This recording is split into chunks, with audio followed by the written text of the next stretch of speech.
Lots of wind noise because here I had the camera out the window. David Collar was driving on Interstate 75 just south of Lexington, Kentucky when he shot this video on his phone. It was almost the last thing he ever did. Keep an eye on the black Lincoln with the bicycle attached to the back in the left lane. David Collar started rolling his video after he says the man behind the wheel started driving recklessly in the emergency lane. This is the first time all of the video has been publicly seen. He's passing people in the left emergency shoulder. He started out, he was tailgating somebody. I guess they didn't get over quick enough for him. So he decides to go in the left emergency shoulder and pass this vehicle.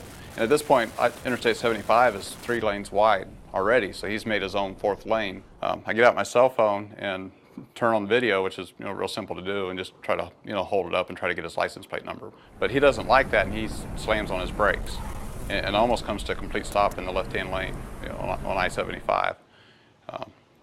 So at that point, I know he's a little bit crazy. This is precisely where David Collar was on the interstate after he finished rolling video of the license plate.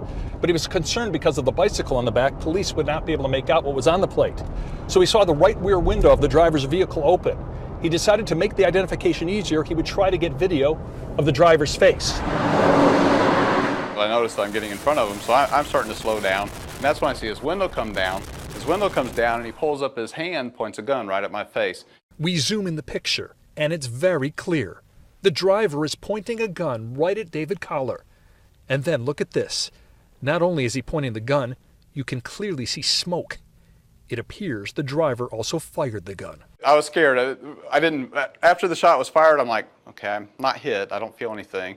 And I kind of looked around in the vehicle, thinking, that had to hit something, but I didn't see any. I didn't see any bullet holes or anything. I mean, your heart must have been beating fast. Yeah, it was a little crazy. David Collar told police his story and gave them video. Perrin Dobbins, 11/18/62. And now Perrin Dobbins is under arrest. Dr. Perrin Dobbins, a prison physician in the southern Indiana town of Branchville, a former family physician, a doctor who has a very troubled past.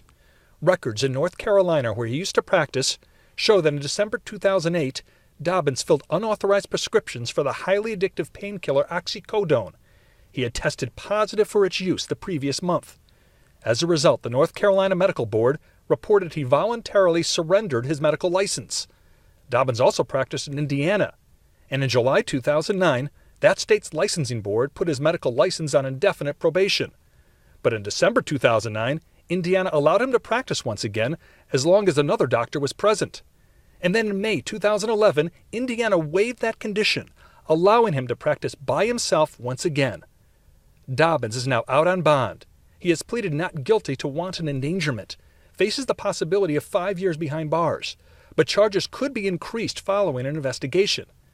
And a supervisor tells us he's been fired from his job. Where he is currently, we don't know. And how are you feeling now, days later? I've been sick ever since it happened. Just sick to my stomach. If we could just go back and him, like I say, flip me the finger instead of the gun, I'd be a lot happier. Gary Tuckman, CNN, Lexington, Kentucky.